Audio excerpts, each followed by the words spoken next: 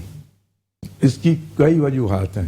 میں نہیں سمجھتا, میں سیاست کو, ہم سیاسی لوگ نہیں, ہم یہ بھی ہو سکتا ہے کوئی ایسا ہی موٹیو ہو کہ جان بوجھ کے نہیں توجہ دی گئی. اس کو لگتا ہے یہ اس پہ توجہ کسی نے نہیں دی, اس پہ توجہ نہیں دی, یہ ڈاؤن ہوتی گئی. اور اس پہ جو اس کی جو لوگوں کی اداروں کے بھی اور لوگوں کے ہم نے دیکھا ہے کہ ان کی کوئی توجہ نہیں تھی, اور وہ یہ چاہتے تھے کہ آہستہ آہستہ یہ ختم ہی ہو جائے. اچھا, پھر ہمیں یہ امپریشن آیا کہ گورنمنٹ کا یہ ہے کہ جی یہ کم ہو رہی ہے, ڈپلیٹ ہو رہی ہے, اور RLNG کو لے آؤ. RLNG آ گئی جو انہوں نے یہ بھی ایک وجہ ہو سکتی ہے کہ اس کو انٹروڈیوس کرانا تھا, تو اس لیے اس کو بالکل خاقان عباسی لے کے آئے تھے. انہوں نے ایک اگریمنٹ کیا تھا 13.37 سینٹ پہ ایک معاہدہ کیا ہے انہوں نے 15 سال کا کہ 10 سال کا. اس معاہدے کے تحت 2 ٹرمینل, ایک ٹرمینل لگا پھر دوسرا لگا, اسی تھوڑی سی کیپیسٹی کے ساتھ وہ لے آئے کہ جو اس وقت گورنمنٹ کا یہ یعنی خیال تھا کہ یہ جو پاور ہے اس کو دے کے تو ہم اپنی پاور کو بلڈ اپ کریں, اور کچھ بجلی گھر بھی لگا رہے تھے تو اسی پہ لے کے. لیکن بعد میں جب وہ آ گئی تو انہوں نے اپنی گیس کو بچانے کے لیے, وہ گیس سستی گیس انڈسٹری کو دینے کے لیے, یہ بہت سارے آپ کو پتہ ہے لوگ حکومت کے بھی لوگ ہوتے ہیں اور لوگ اس کو فیور بھی کرتے ہیں, تو وہ ادھر ڈائیورٹ کرنی شروع ہو گئی. کیونکہ وہ سستی کام دیکھے $4.9 پہ $9 پہ آپ ایک $4 کی ایک چیز ملے اور $17 کی ایک چیز ملے, کتنا ڈفرینس ہے, کتنا یعنی سالوں میں لوگ امیر ہو گئے. تو اس کو اس طرح ڈاؤن کیا گیا. RLNG آئی, پھر ہمیں گورنمنٹ نے بھی کہا اور گیس کمپنیوں نے بلایا کہ جی کیونکہ لوڈ شیڈنگ ہو گئی تھی, کبھی ہفتے میں 3 دن بند, کبھی 4 دن بند, کبھی کیا بند, کبھی کیا. تو کسٹمر جو تھا ہمارا, جس میں خاص کر کے اسپیشلی رکشہ والے, ٹیکسیز والے, انہوں نے اپنے سلنڈر اتارنے شروع کر دیے. تو ہم نے بھی اس کو, انہوں نے ہمیں یہ ایڈوانٹیج دیا کہ ہم آپ کو پورا مہینہ سپلائی دیں گے. 3 مہینے کا ٹرائل پہ ایک ہمارے ساتھ کنٹریکٹ کیا ساری ایسوسیشن کے ساتھ, اور اس کنٹریکٹ کے اوپر LNG ہم نے لینی شروع کی. 2 مہینے تو وہ سپلائی کنٹینیوس ملتی رہی, کوئی لوڈ شیڈنگ نہیں ہوئی. اچھا, اس پہ انہوں نے ERDC بھی ختم کر دیا, سیل ٹیکس بھی جو پنجاب میں یہ دے رہے 17 کے بجائے 5 وہ دینا شروع کر دیا. لیکن 2 مہینے کے بعد پھر اسی پہ بھی وہی شارٹیج, وہی لوڈ شیڈنگ, اسی پہ آ گیا. آخر آتے آتے آپ یہ دیکھیں 2.5 مہینے بند, 3 مہینے بند. اب تو CNG کو بھول ہی گئے, مطلب ختم ہو گئی بات, ختم ہو گئی. اب اس کا کوئی اب اس سے میں نے ابھی ایک اوگرا کی میٹنگ ہوئی تھی, تو میں نے اوگرا کی اتھارٹی پوری تھی یہاں PC میں نے ان کو کہا تھا کہ دیکھیں ہم نے ہمارے پاس جو بہت ساری لینڈ ہے وہ انسٹیٹیوشنل لینڈ ہے, اور اس وقت جو کنٹریکٹ سائن ہوئے ہیں CNG کے زمانے میں CNG کے پرافٹ کو دیکھ کے ہوئی ہیں, اور وہ CNG تو اب اور اسی طرح رینٹ جو ہے وہ سیٹ کیے گئے. اب وہ CNG تو ختم ہو گئی, لیکن ہمیں وہ اداروں کو رینٹ دینے پڑ رہے ہیں کیونکہ کہ ہمارا ایگریمنٹ ہے, رائٹنگ ایگریمنٹ ہے, وہ ہماری. اب ظاہر ہے یہ بات تو کوئی نہیں مانے گا کہ آپ کا پروفٹ ہو سکتا ہے, تو آپ بولیں گے پروفٹ نہیں ہو رہا ہمارا. تو یہ اوگرا کے اس میں میں نہیں, میری اسپیچ تھی یہ, میری پریزنٹیشن تھی یہ, تو اتھارٹی نے یہ مانا کہ آپ ٹھیک کہہ رہے ہیں. اور اب آپ کی اطلاع کے لیے کہ مجھے یہ انفارمیشن ہے کہ پچھلے 2-3 دن پہلے اس کی ایک میٹنگ ہوئی اوگرا میں, اور اس کو ڈسکس کیا گیا ہے, اور میرا خیال ہے اس میں کوئی اچھی بات ہو جائے گی. اس پہ انہوں نے ریئلائز کر لی ہے کہ ہم ٹھیک کہہ رہے ہیں کہ جو کسی کی پرائیویٹ لینڈ ہے تو اس پہ تو ٹھیک نہیں ہے, جو انسٹیٹیوشنل لینڈ ہے we have to pay them, کیونکہ وہ ہماری کمٹمنٹ ہے. جب تک اگر اوگرا اور منسٹری کچھ ایسے سسٹم بنا دیتی ہے اور وہ ہمیں ایسی چیز مل جاتی ہے, تو تاکہ ہم تو باؤنڈ ہے نا ان کو. ابھی فیوچر آپ کیا دیکھ رہے ہیں, ابھی آگے کیا؟ میرے اندازے کے مطابق تو CNG کا فیوچر نظر نہیں آ رہا. اب آپ دیکھیں اسی صورتحال میں, لیکن اگر اسے ریوائیو یہ کریں اور اس طرح میں بتاتا ہوں. اس وقت دیکھیں فیوچر, ہر اسٹیشن جو اسٹیشن آنر ہے اس نے کمپریسر خریدے ہوئے ہیں, کسی نے 2 لگائے ہیں, کسی نے 3 لگائے ہیں, کسی نے 1 لگائے ہیں. اسی طرح اس نے سلنڈر سٹوریج رکھے ہوئے ہیں, اسی طرح اس کے ڈسپنسر ہیں, اس کا سول ورک ہے, یہ اس کی ساری چیزیں ہیں. اس پہ بڑے پیسے خرچ ہوئے ہیں. اگر ابھی ہم انہیں بیچنے جائیں نا تو اگر آپ کی 2 کروڑ یا 3 کروڑ کی انویسٹمنٹ ہے یا 4 کروڑ کی انویسٹمنٹ تو آپ کو 50 لاکھ روپے بھی کوئی نہیں ساری چیزوں کو دے گا. اس لیے لوگ رکھ کے بیٹھے ہوئے اور بھگت رہے ہیں. کئی لوگوں نے بینکوں سے لیے ہوئے پیسے وہ انٹرسٹ دے رہے ہیں. کئی لوگوں نے یہ کرایوں کی میں نے بات کی ہے. تو یہ پوری تباہ ہوگی انڈسٹری. اب ایک بات ہے کہ اگر ایک گورنمنٹ جو آئی ہے, ایک تو پہلی بات ہے ان کے پاس ٹائم تھوڑا لگ رہا ہے. اس میں شاہد خان عباسی نے اس انڈسٹری کو جو پہلا اگریمنٹ ختم ہوا تھا, جس کی میں بات کر رہا ہوں, جس میں 30 روپے 11 پیسے ہمارے نقصان, اس کو ریوائیو کرنے کے لیے شاہد خان عباسی نے اس کو ڈی ریگولیٹ کیا. بڑی کیلکولیشن کے بعد, بڑی میٹنگوں کے بعد, ساری ایسوسیشنوں کو بلا کے, سارے اداروں کو بلا کے ایک انڈرسٹینڈنگ ڈیولپ کر کے ون ون پوزیشن کر کے اس کو انہوں نے ڈی ریگولیٹ کیا. اور اس وقت انہوں نے ہمیں یہ کہا تھا کہ جو آپ کو نقصانات ہوئے ہیں اس کو میں کہنا نہیں چاہتا, لیکن میں نے کوشش کی ہے کہ اگلے 5-10 سال میں وہ آپ اس کو کور کر جائیں گے. اس سسٹم کے آپ کیا میں نے ڈی ریگولیٹ کر لیا. ڈی ریگولیٹ کا مطلب ہے کہ آپ پرائز کا تعین آپ خود کریں گے اور وہ آپ اپنے کاسٹ دیکھ کے اور اپنا پروفٹ دیکھ کے. تو اب اگر جو کچھ لوگوں کا خیال ہے کہ یہ گورنمنٹ آئی ہے اور یہ اس کو لے آئے, اگر یہ لے آئیں گے تو وہی چیز ان کو فائدہ دے گی, ملک کو فائدہ دے گی, حکومت کو فائدہ دے گی, نیک نامی. ایک تو انوائرمنٹ ان کی کلین ہوگی. اس وقت انوائرمنٹ آپ دیکھیں لاہور مال روڈ پہ دھوئیں سے آپ گزر نہیں سکتے تھے, اور 68% کلین ہونے سے آپ وہاں سانس لے سکتے تھے. اور یہ پوری ڈی ایچ او نے اس کو ریکگنائز کیا کہ 68% انوائرمنٹ پاکستان میں کلین ہے. اس کا بینیفٹ ان کو کیاٹا سے ملا, حکومت کو پیسے بھی ملے, ڈالر بھی ملے. تو اب دوسرا یہ تھا کہ پیٹرول کم ہو گیا تھا. 5 بلین بھی اگر آپ 5 بلین ڈالر یہ صرف گاڑیوں پہ لے آئیں, 5 بلین ڈالر جو ہے وہ آپ کی جو ہے وہ آپ کی بچت ہو سکتی ہے. تو اس کی وجہ سے میں یہ کہہ رہا ہوں کہ یہ حکومت اگر سوچے اور اس کو تھنک کر کے کوئی پلان کرے تو کر سکتی ہے, اور پھر یہ وہی لیول پہ آ سکتی ہے. اور چھوٹی ٹرانسپورٹ, بڑی ٹرانسپورٹ سب کچھ لے آئے اس پہ, تو آپ اتنا پیسہ بچا سکتے ہیں اور اس مصیبت سے جو انٹرنیشنل مارکیٹ کی مصیبت سے بچ سکتے ہیں. تو آپ کے خیال میں یہ بھی ہو سکتا ہے؟ اگر یہ بالکل ہو سکتا ہے. اگر یہ ہو جائے تو آپ کی یہ مہنگائی اور یہ چیزیں کچھ ساری لیٹ ہونے, اور گورنمنٹ کی بھی نیک نامی ہوگی, لوگوں عوام کا بھی بھلا ہو جائے گا اور پاکستان کا بھی بھلا. تو یہ سجیشن آپ لوگوں نے دیتے کیوں نہیں, لکھ کے دیا ہے کوئی؟ آپ 10 دفعہ دیا میں نے. آپ دیکھیں جب اسد صاحب تھے فائنانس منسٹر تو یہاں ایف ای سی سی آئے, میں اس کمیٹی کا چیئرمین تھا, رجی کا چیئرمین تھا. میں نے ان کو ایک پریزنٹیشن دی اور اس پریزنٹیشن کو بتایا اور لکھ کے دیا. اتنی کمپنی ہنسب وہ پریزنٹیشن تھی کہ جو کہ ان لوگوں نے بنائی میرے ساتھ جو کہ اس مارکیٹ کے لوگ ہیں, اور انہوں نے بڑے اپریشیٹ کیا, لیکن اس پہ کام کوئی نہیں سکا. اس کے بعد پھر ہم گئے سیکرٹری سے ملے تو سیکرٹری نے کہا جی ہمیں بھی ایک پریزنٹیشن دیں ملک صاحب آپ. پھر ہم جا کے سیکرٹری کو بھی پریزنٹیشن دی, اور جب وہ کنونس ہو گیا کہ واقعی ملک کے لیے یہ ٹھیک بات ہے, حکومت کے لیے بھی ٹھیک آتا ہے, اس کو میں اٹھاتا ہوں, تو وہ تیسرے مہینے چینج ہو گئے, چلے گئے. یہ تو ہمارے یہاں بدقسمتی ہے. اس کے بعد یہ ہو گیا, پالیسی کوئی سسٹین نہیں رہتی.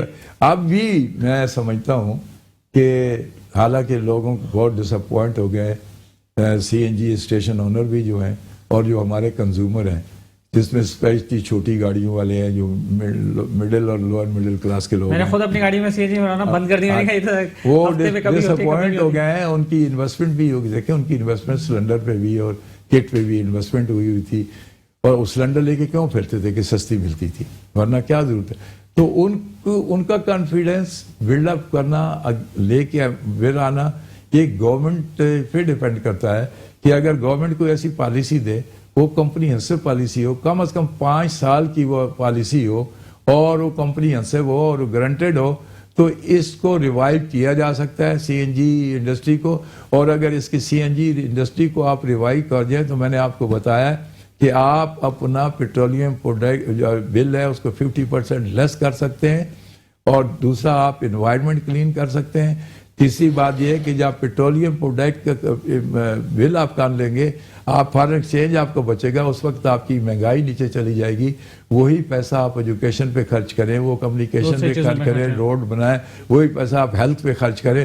گورنمنٹ کی بھی نیک نامی ہوگی، لوگوں کی بھی بھلائی ہوگی، پاکستان کا بھی فائدہ ہوگا. بس میں آخری سوال آپ سے، ٹائم ختم ہو رہا ہے ہمارے سیگمنٹ کا. آخری سوال یہ کہ اب جو نئی گورنمنٹ ہے میاں شہباز شریف جس کو لیڈ کر رہے ہیں، کیا اقدامات انہوں نے جو ابھی حال ہی میں کیے ہیں، آپ اس کو کس نظر سے دیکھتے ہیں؟ کیا میں سمجھتا ہوں کہ یہ 2-3 اقدام انہوں نے یہ 2-3 دن میں کیے ہیں، اٹ از امیزنگ. پہلی بات یہ کہ آتی جو ڈیفیسٹ تھا، جو ایک آئل مارکیٹنگ کمپنیز اور ریفائنری پریشان بیٹھے تھے کہ کیا کریں، مہنگا خرید کے سستا بیچ نہیں سکتے. گورنمنٹ کے پاس تو پیسے ہوتے ہیں، جو کاروباری پاس ہے اس کے پاس تو وہی کیپٹل ہوتا ہے، چاہے وہ ریفائنری ہو، چاہے آئل مارکیٹنگ کمپنی ہو، چاہے اسٹیشن اونر ہو، پیٹرول پمپ والا ہو یا سی این جی والا، اس پاس تو ایک فکس کیپٹل ہوتا ہے، اسی پہ اس نے کھیلنا ہوتا ہے، محنت کر کے اس میں کمانا ہوتا ہے، نوکروں کو بھی تنخواہ دینی ہے، گورنمنٹ بھی ٹیکس دینے اور بجلی اور اس کے بل بھی دینے، یہ سب کچھ اسی پہ ہوتا ہے. لیکن اگر یہ اس طرح سے کوئی بات کر، تو انہوں نے کیا کیا ہے کہ فوراً اس بات کو، اس بیماری کو پکڑا ہے. اور جس دن میں نے آپ کو بتایا کہ مسٹر اسماعیل نے اوتھ لیا ہے، رات کو اقتصادی میٹنگ بلا لی کراچی میں، ساری کیلکولیشن کر لی، صبح انہوں نے کیبنٹ میں پاس کروا لیا، اور وہ ایک اچھا سانس لینے لگ گئی انڈسٹری، ریفائنری بھی، اور آکسیجن مل گئی کہ یہ اب وہ 2 دن میں ملا ہے، 4 دن میں ملا ہے، ایک فیصلہ ہو گیا، ایک ڈٹرمن ہو گیا کہ یہ وہ کہتے ہیں 68 بلین 74 کروڑ ڈالر یہ اماؤنٹ آئی، جو اپنی ٹی وی پہ اخباروں میں سب، اور ہمیں بھی یہ پتا ہے کہ یہ فیکچوئل سٹوری ہے. تو اس سے کانفیڈنس بلڈ اپ ہوا. دوسرا آپ دیکھ رہے ہیں کہ کتنا شور و غل آپ کے ٹی وی پہ بھی اور اخباروں میں بھی، اور لوگ چیخ رہے ہیں، اس روزوں میں لوگوں کو لوڈ شیڈنگ ہو رہی ہے. انہوں نے اس پہ 4 دن کام کیا ہے، اور پرسوں کل شام سے، اگلی شام سے آیا کہ جی ہم اس پہ 2500 میگا واٹ ایڈ کر رہے ہیں اور زیرو کر دیں گے.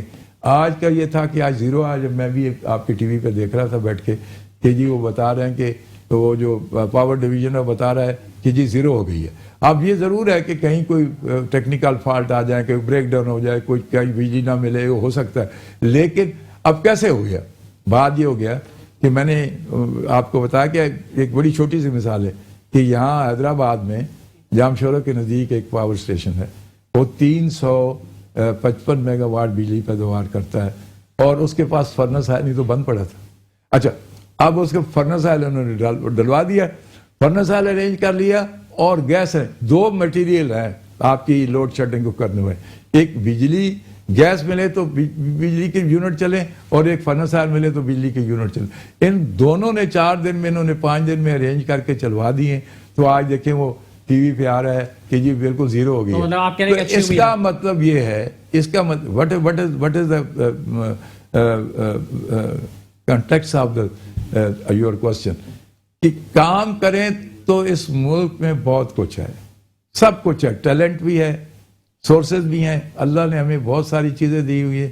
ضرورت اس بات کی ہے کہ کام کریں، پالیٹکس کو ہٹا کے کریں، اللہ تعالیٰ صحیح پلاننگ پہ کام کریں. تو انہوں نے یہ جو 4 دن میں کیا ہے، اس سے تو اندازہ ہو رہا ہے کہ آگے اچھا. دوسری بات یہ ابھی گئے، میں رات کو دیکھ رہا تھا کہ انہوں نے اناؤنس کیا ہے، وہ جو وہاں افیکٹ ہوا ہے، اس میں انہوں نے جو تھے آپ کے، جو آپ نے قرضے لیے ہوئے ہیں، وہ آپ کے ابھی آئے تھے، پے شیڈول ہو گیا تھا، اس کو انہوں نے ری شیڈول کرا لیا اگلے سال کے لیے. یہ ایک برڈن اور کام ہو گیا.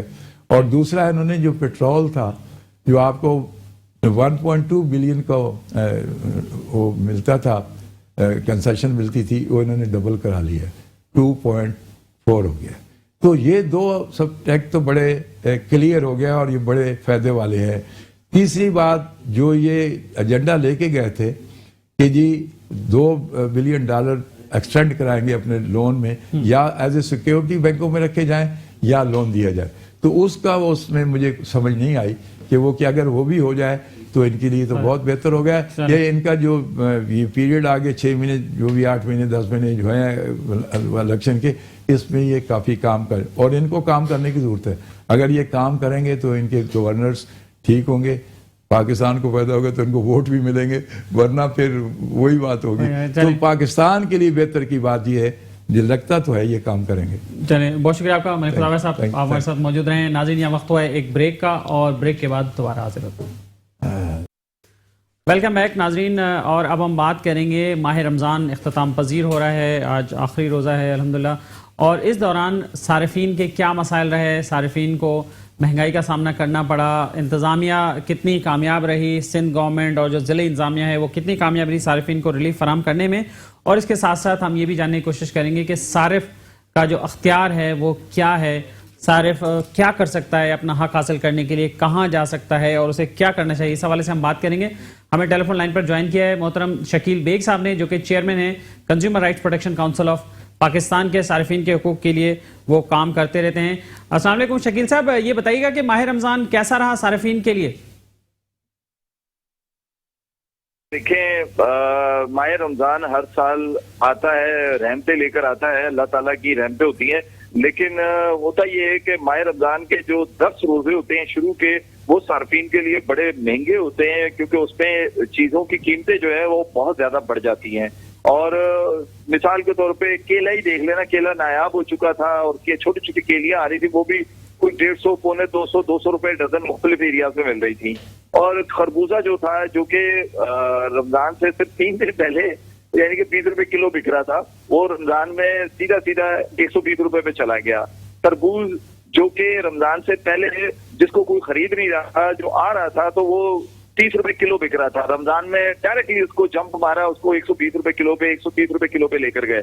تو کہنے کا مقصد ہے کہ یہ ہر سال ہر رمضان میں یہ وہ لوگ ہیں جو ناجائز منافع خوری کرتے ہیں، جو اللہ کی لاٹھی جو کہ بے آواز ہوتی ہے، جب پڑے کسی کو نہیں پتا کب اس کے اوپر پڑ جائے گی، لیکن اس کا احساس ختم ہو جاتا ہے، تو اس کا ناجائز فائدہ اٹھاتے ہیں. لیکن اس دفعہ ہم نے consumer rights protection council of Pakistan نے اس دفعہ بالکل ایک ڈفرینٹ اسٹریٹجی سے ہم نے کام کیا تھا.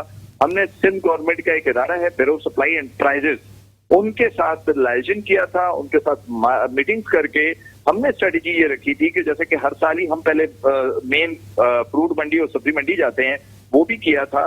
پلس ہم نے اس دفعہ جتنے بچت بازار ہیں ان کو ٹارگٹ کیا ہوا تھا، کیونکہ ریزن یہ ہے کہ اس میں بہت بڑا کنزیومر جو ہے وہ بچت بازار میں جاتا ہے. تو جب وہ بچت بازار جاتا ہے تو وہاں پر اس کو اگر چیز مناسب ریٹ میں ملتی ہے، کیونکہ باہر تو دیکھیں اسسٹنٹ کمشنر مختار کار وہ چلے جائیں تو چلے جائیں، نہ جائیں تو نہ جائیں، لیکن کم از کم بچت بازاروں میں ان کے انسپیکٹر ڈپلوٹ تھے، ہر جگہ ان کے انسپیکٹر کی ہم ڈیلی روسٹر چیک کر رہے ہوتے تھے. اور مجھے اس بات کی خوشی ہے کہ ان کے اداروں کے خاص کر ڈائریکٹر جنرل جو ہیں قریشی صاحب، انہوں نے ان کے جو ایڈیز ہیں انہوں نے بھرپور ہمارے ساتھ ہیلپ کی اس معاملے میں، اور ہر بچت بازار میں ان کے آفیسرز ہمارے ساتھ ہوتے تھے. اور آپ بلیو کریں کہ آپ اگر میرا جو سوشل میڈیا پیج آپ دیکھیں، اس پہ آپ کو نظر آئے گا کہ وہ جو تربوز لوگ 130 روپے لے رہے تھے، وہ بچت بازاروں میں 80 روپے کلو ہم بکوا رہے تھے.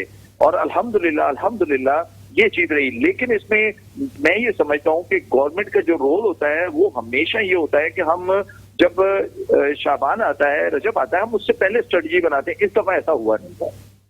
صحیح. شکیل بیگ صاحب، یہ بتائیے کہ صارف کو کیا کرنا چاہیے؟ ویسے آپ صارفین کو بتاتے رہتے ہیں، اب ماہ رمضان بھی اختتام پر ہے، تو صارف کا کیا جو حق ہے وہ کیسے حاصل کر سکتا ہے؟ اس میں صارف کو کیا کرنا چاہیے؟ بیچ میں کچھ کمپینز بھی ہوئیں، لاسٹ ایئر بھی کچھ کمپینز ہوئیں کہ اس چیز کا بائیکاٹ کر دیں، استعمال کم کر دیں، ختم کر دیں، لیکن بہت ساری چیزوں کے بغیر گزارا بھی تو نہیں ہے نا. تو صارف کو کیا مشورہ دیں گے؟ ہم نے اسٹریٹجی آج سے 2 سال پہلے ختم کر دی بائیکاٹ والی. ریزن کیا ہوتا ہے کہ میں آپ کو اختر شاہین صاحب، آپ تو خود اس پہ آپ نے بہت کام کیا ہے، بلکہ آپ نے اور ہم نے پورے پاکستان لیول پہ اس چیز کو کیا بھی ہے بیٹھ کر. تو آپ کو پتا ہے کہ بائیکاٹ سے کوئی بھی فرق نہیں پڑتا. ریزن یہ ہے کہ جو خریدار ہے، کنزیومر ہے، اس کا کوشچن یہ ہوتا ہے کہ میں نے روزہ کھولنا ہے، آپ مجھ سے بائیکاٹ نہ کروائیں. لیکن ہوتا یہ ہے کہ اگر آپ اپنی اس دفعہ جو ہم نے اسٹریٹجی رکھی، اس سے میں سمجھتا ہوں کہ کنزیومر کو بہت فائدہ ہوا. دوسرا ایک چیز اور میں بتاؤں کہ اس میں اس دفعہ ہم نے بیورو سپلائی کا جو کنٹرول روم بنایا تھا، کمپلین کنٹرول روم، وہ بڑا ایکٹیو رہا. اور وہ اس میں دودھ والوں کی شکایت آ رہی تھی، فروٹ والوں کی آ رہی تھی، سبزی والوں کی آ رہی تھی. اس میں میں خود بھی وزٹ کر رہا تھا، ویک میں 1 مرتبہ میں وہاں بھی وزٹ کر رہا تھا. وہاں جو کمپلینس ہوتی تھی وہ ہم دیکھ رہے ہوتے تھے کہ جو رول ہوتی. اچھا ایک چیز اور ہے، کمپلین آنے کے بعد اس کا فیصلہ ہونا اور پھر